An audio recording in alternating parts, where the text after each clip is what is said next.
Welcome once more to Signals, a series of interviews where we get to know better the composers whom DUOSIGNAL is collaborating with. And today we have with us Mioko Yokoyama. Mioko, how are you doing? I'm good, thank you. It's a pleasure to have you here. I usually start these interviews by asking, how would you describe your artistic practice, your compositional way to the audience? My current theme, recently what I'm thinking about is enjoyable contemporary music that the audiences who happen to come to the concert place, who don't know about any other pieces, even those people can enjoy. So this is my theme, but of course it's different that what people like, what people can enjoy, but I care about what people think, and I like them to have nice time with my music. Mm-hmm. And that's actually quite interesting. So by a nice time, how do you approach it? Do you approach it in a way of pleasing the audience in a way so they have a good time? Or do you also challenge them in some way so that they discover maybe something new that they have not heard about? Yeah, probably I challenge them because it's like I don't compose something that the audiences may like, but I compose what I like. Then I hope that they will enjoy it. So I basically pursue the music that I like. Then trying to convince them. But yes, I cannot say generally what people like and what people don't like. What I'm trying to do is like some rhythmically and clear rhythm, sometimes even simple, that people, like including me, can recognize the shapes clearly, and also some surprises that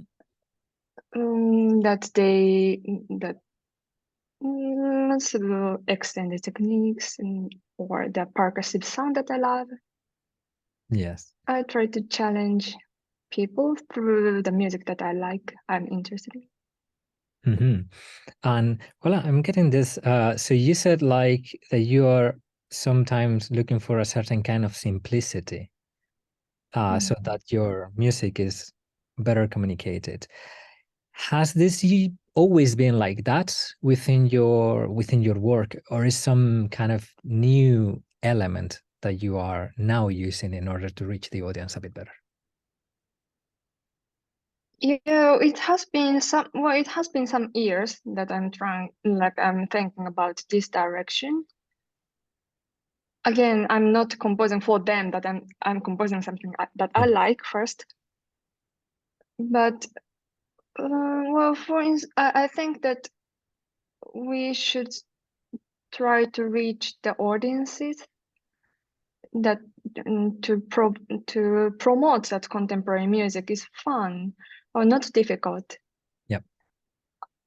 I composed, well, I seriously composed and thinking about the structure, but sometimes my thoughts are not delivered well to the audiences. Like my thought, what I think interesting are not sometimes received well.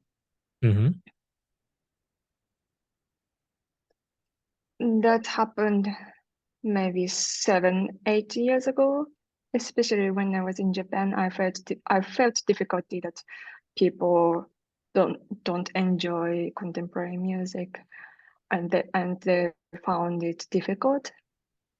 And I didn't like that situation. I like to reach to the audiences, and I like to create the positive circle of contemporary music world.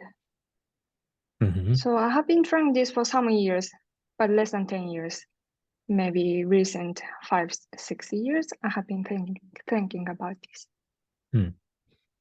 Okay, so you already pointed out that this started to happen when you were in Japan.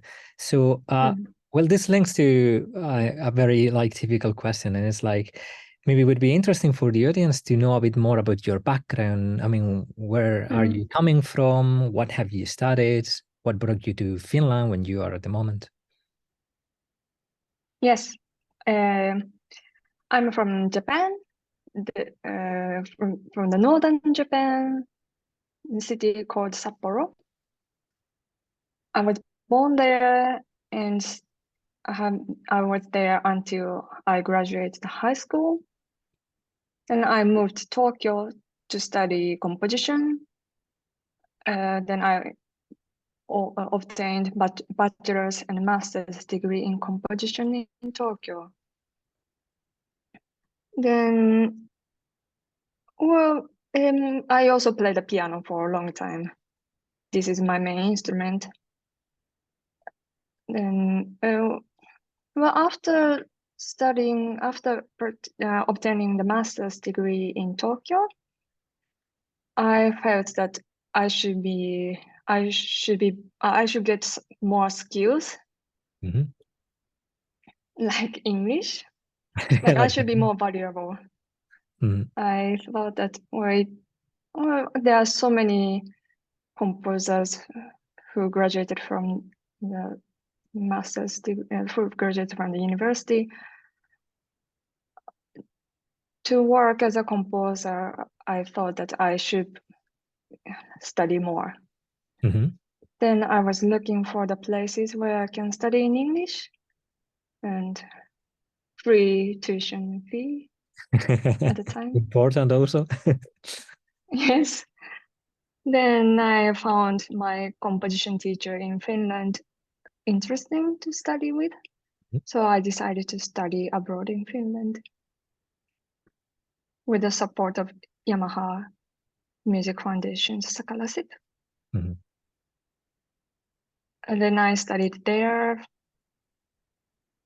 Yeah, also pedagogy for like in total 4.5 years. 4.5. Yes. Yeah, that's quite some time. Yes.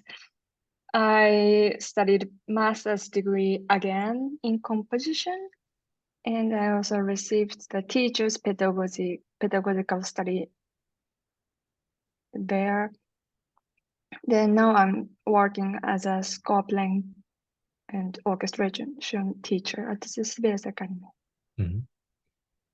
Okay, that's quite fascinating. And also it gives you a lot of perspective, I guess, because you have been in Finland since 2015, actually, where we met. So yes, yes, where we studied the master's degree at the same time.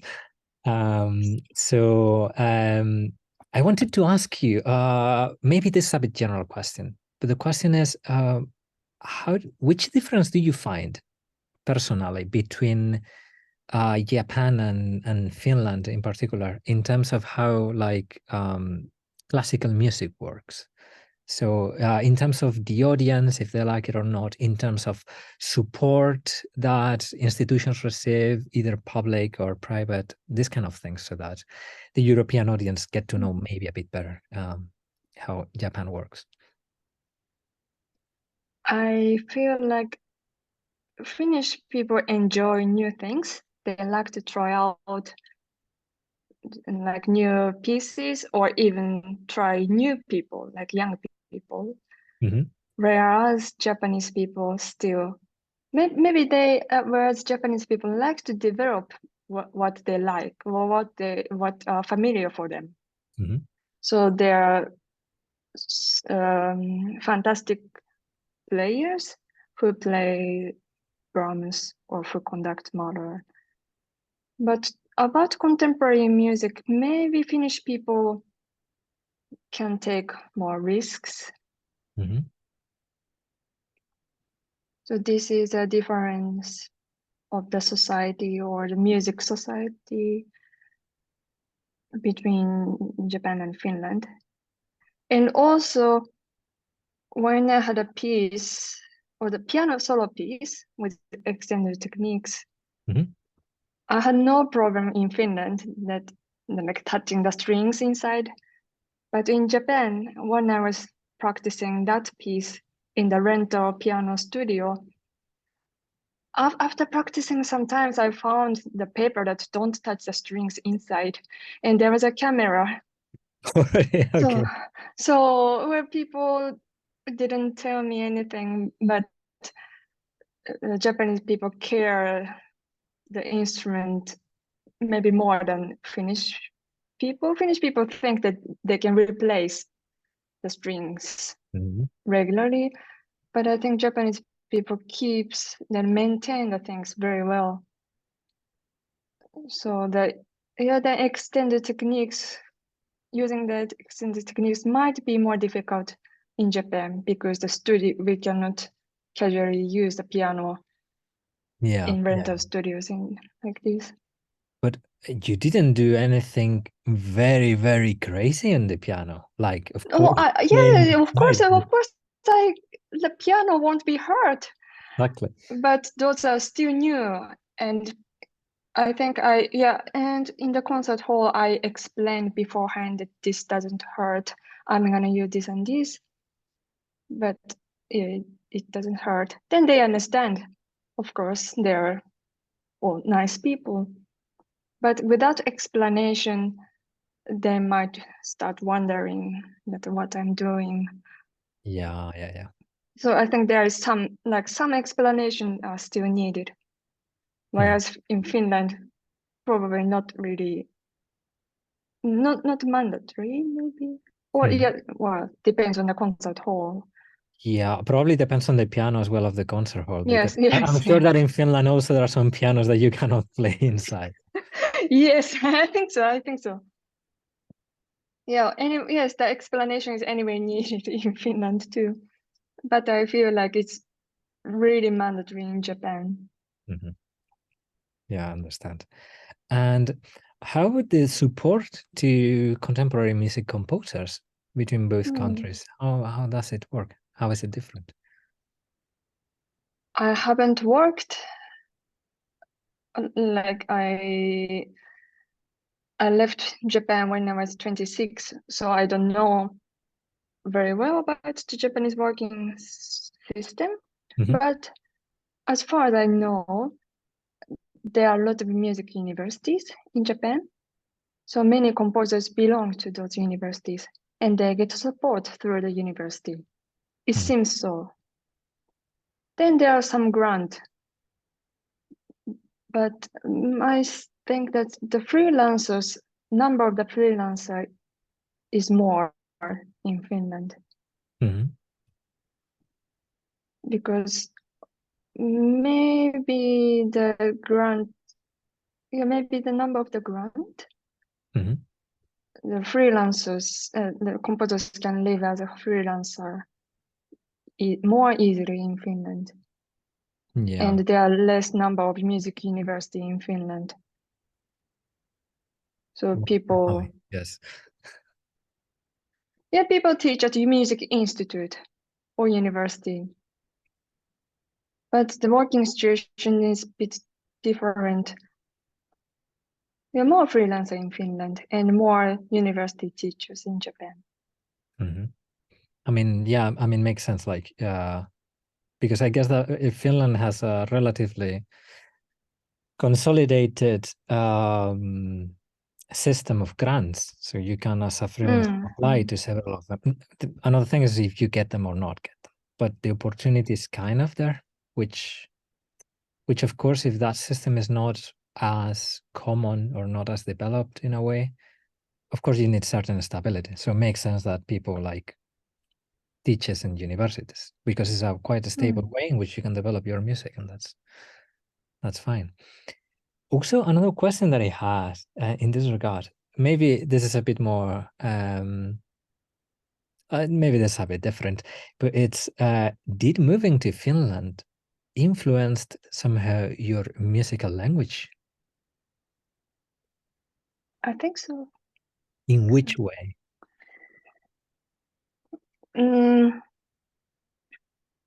Like I feel free in Europe. Aha. The reason is because I don't understand what people are talking about me.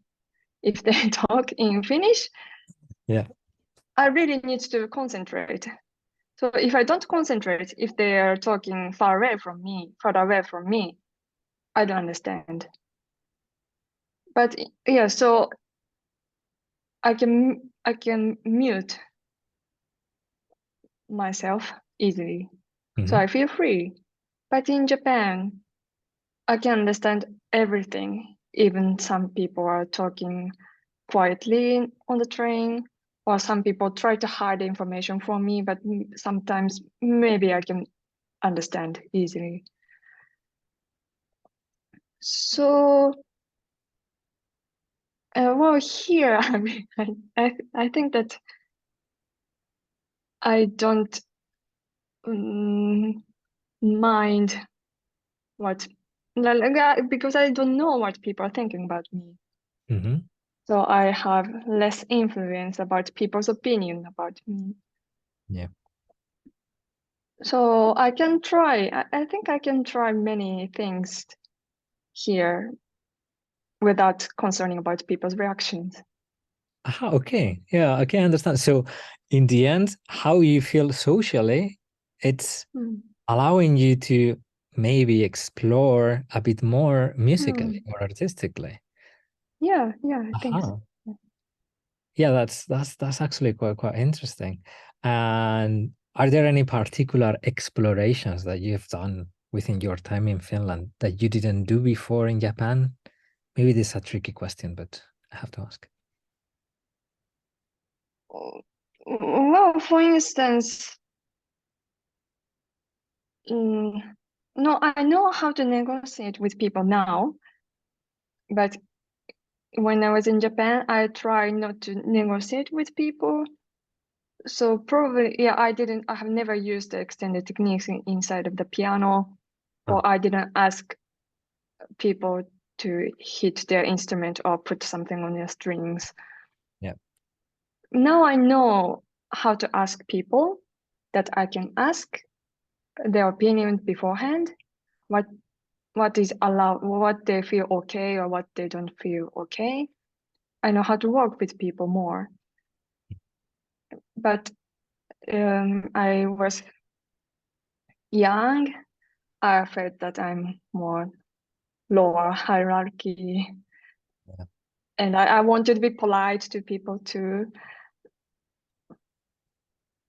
So not really particularly, but I think I was had less skills of negotiation, and I tried not to use anything like weird to the players.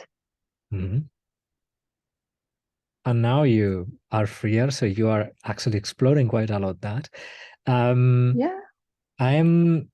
Because that's also something that I wanted to talk about with you. I feel that there are a couple of things that may, under my perspective, and you can correct me if I'm wrong, but that they define your musical language or yes, your artistic research in a way. And one of them, it's that instrumental exploration that you've been talking about, like during this interview. So like timbre and how instrument sounds and the possibilities that you can have within those instruments. So I wanted to ask you, how do you approach this instrumental exploration? I mean, how does it start? What do you do in order to write for these instruments? I started to input. So I listened to your piece and other people's pieces, which are written for the duo. And I started what I like and what I like less.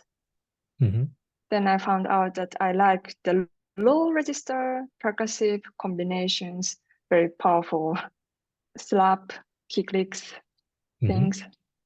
Yeah, so I started from the inputting and also defining what I like. And more in general, not only regarding the new duo, in which I'm going to ask maybe some questions. Do you also, I mean, how do you work with the instrumentalist? or how do you approach this exploration? I meant, do you take an instrument in your hands and try out things, like for instance with a cello or something, or do you like ask the player in particular what this person can do? How do you approach this? It would be the best if I can get all of the instrument. When I was a Swedish Academy student, I could borrow cello from the university and I tried out by myself. Recently, I purchased a second-hand violin in Finland, so I can try out violin by myself. I have guitar, I have piano, and I have a lot of small percussion instrument. So with some instrument, I can try out by myself then because I like it the most. However, I'm not rich enough to purchase all of the orchestra instruments. No, not really. And I cannot play as well as players play. If I try some unfamiliar instrument by myself, my experiment might restrict my imagination because of the lack of techniques. So for wind instruments, sometimes I ask players, but nowadays I know quite well about instruments. So I read, I listen, and I read the scores to research how this notation work, how fast it could be possible. Okay, so I wish I can buy a lot of instruments. Yeah, it would be fantastic now to be able to have all the orchestral instruments at your place and say, all right, let's take trombone now and see what we can do. No, but it's a really good point what you're saying here. Like in the end, I mean, there's the two phases of this, that of course you're not technically as proficient as an instrumentalist, and also that it may restrict your imagination because you're like working with an instrument that is not your own. Oh, but also like, how do you find this? Since you are a pianist and you've written a piano concerto and other people on the piano. So did you find challenging to write for your own instrument somehow? And moreover, to write for piano, which is an instrument which has a like humongous repertoire of music. Yeah. How was that experience? Yes, you're exactly, yeah, you know exactly what I felt. There are already millions of fantastic piano pieces. Yes, it also depends on my trend of the composing time. When I composed the solo piece for the first time, I basically wrote only on the keyboard. Then the second time, I started expanding my area to the inside of the piano. Then third time, I went back to the tonal, like the not percussive or non-pitched. Yeah, I went back to the pitched word and started to using the pedal more precisely. What timing, how strongly pedal should be used. Then when I composed the piano concerto, that was already decided. It was already decided that the soloist would be myself. So, and also the orchestra was a bit smaller because of the Corona time. Yeah. So those conditions helped a little bit. Not completely free to use, but then the balance restriction and the soloist has a smaller hand. I cannot play octave a lot. Yeah. Yeah, that it is restrict, but also in a way helped a little bit. I don't mind putting blue tacks on strings. I don't mind preparing for 10 minutes. Mm-hmm. Some soloists may not enjoy preparing so long time, but it's okay for me. Yeah. And standing up, sitting down, repeating and like exchanging those posture was also fine for me. Yeah, I wrote down that's something that's okay for me. That may not be okay for some people, but it's something that's fine for me. Mm-hmm. And in that way, did you find it challenging to perform your own piece as a soloist with an orchestra? And how was the experience of that? It was the first time that I played a piano concert with the orchestra. So all the sounded from the left side of myself. Mm-hmm. Oh yeah, of course. And when I tend to play faster and faster when I play alone, but of course conductor is very precise. Orchestra follows the conductor.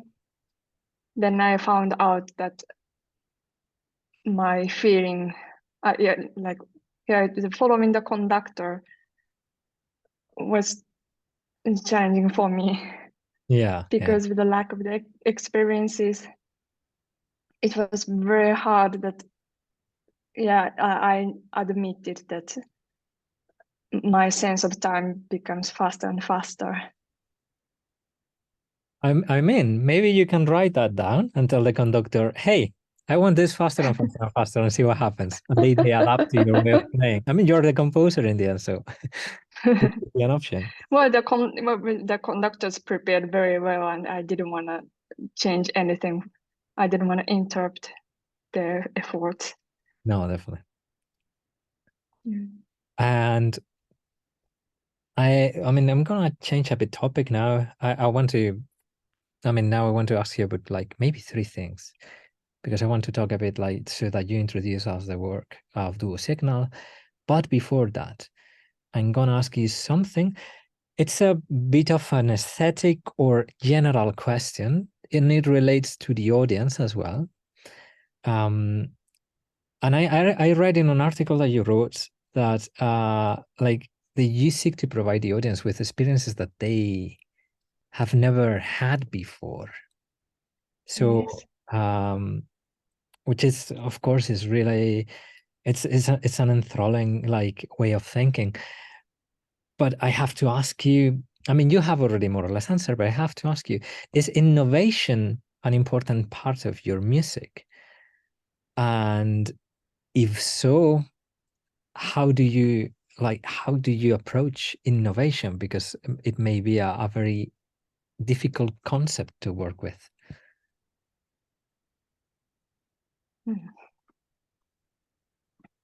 Yes.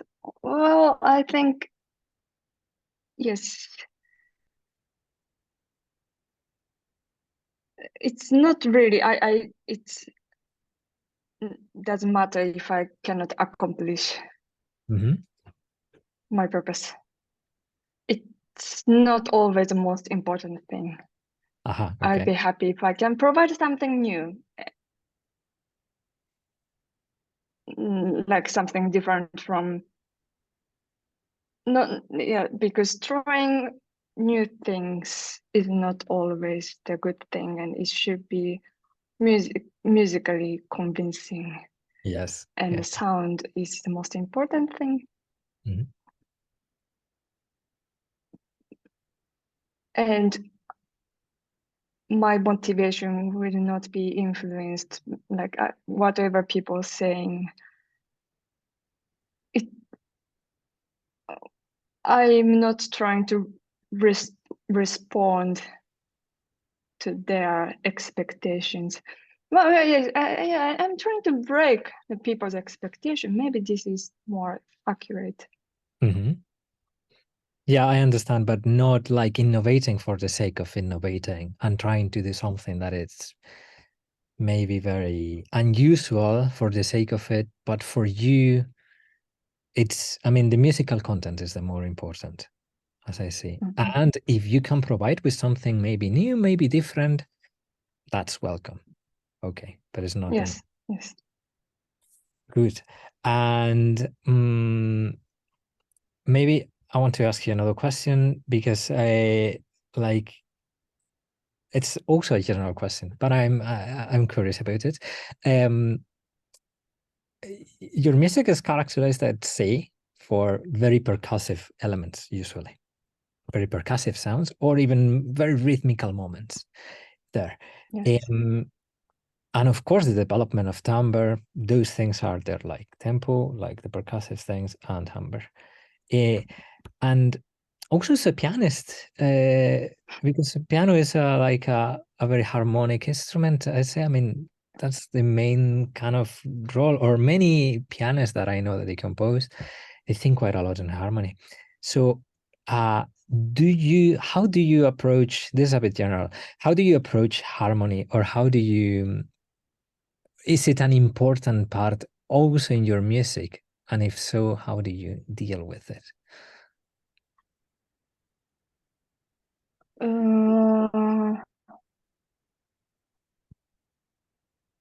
Harmony, because when I try to invent the harmony, I can use the piano as a tool, but the feedback is always with the piano sound. I don't want always listen to the piano sound especially when I compose for other instruments. So piano is a good friend, the best friend among other or all instruments, and it helps me a lot.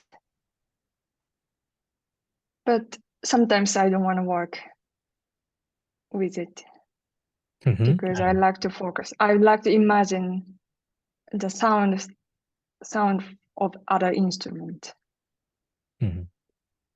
So is that sound of the instrument also very important to define the pitch content of it? Yeah. More than like, yes, you define certain chords and then you insert the instruments there. So for you also, how the instrument sound is important to see which pitch it's gonna play. Yes, well, because it sounds differently, even though the chord is played very beautifully and naturally on the piano, but the pitch might be too high for saxophone or trombone. It sounds differently. And sometimes I like to be, and yeah, I can imagine those harmony quite easily with the piano sound, but sometimes I like to be far away and try to get the precise feedback of the instrument, how the trombone sound in the high register, how it sounds in the low register. Sometimes piano sounds too much piano. Yeah, yeah, I understand. And okay, so let's go to the new work that you have composed for DUOSIGNAL specifically. Yes. So what can you tell us about this work?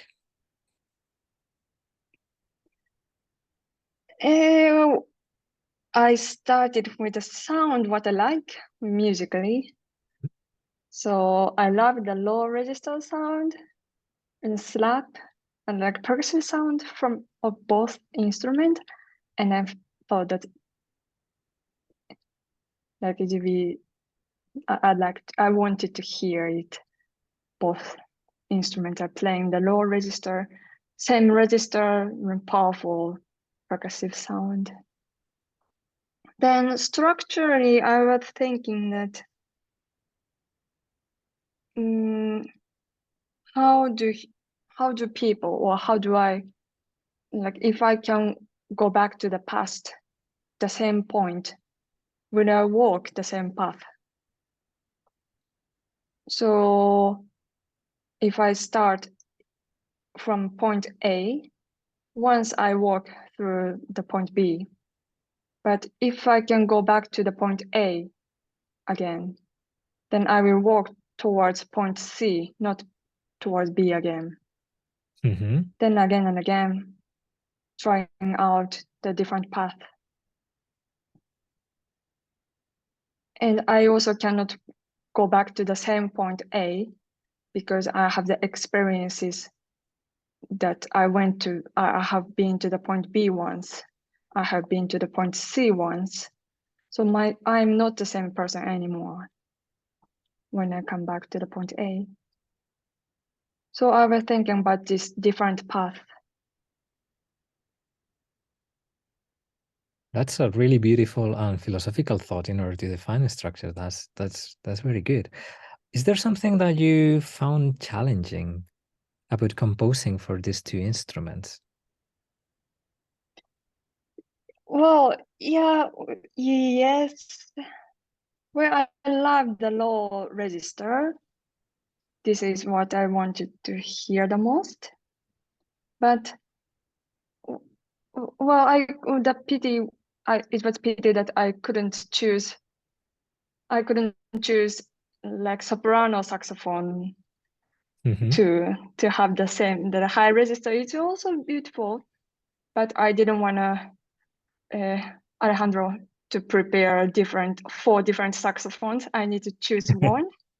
And maybe 2 would be possible. Yeah. But I couldn't choose everything. So there's so many beautiful combinations, the timbre combination, but once I decided to have one instrument, for the practical reason, it would be better that I stick on one instrument. And did you also explore like instrumental possibilities of these instruments in this piece? Do they play like extended techniques or? Yes. Like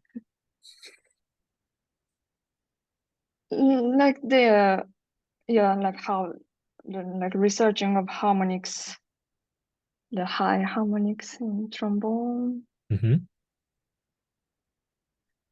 Like saxophone was more familiar for me because I have composed once for saxophone in the ensemble. Yeah. But trombone has a lot of possibilities. Then I needed to study a lot. Yes, actually they are quite challenging instruments to compose for if it is the first time. So, okay, Mioko, thank you so much for joining us in this interview and very much looking forward to hearing to your piece in Elements of Tone. Thank you so much.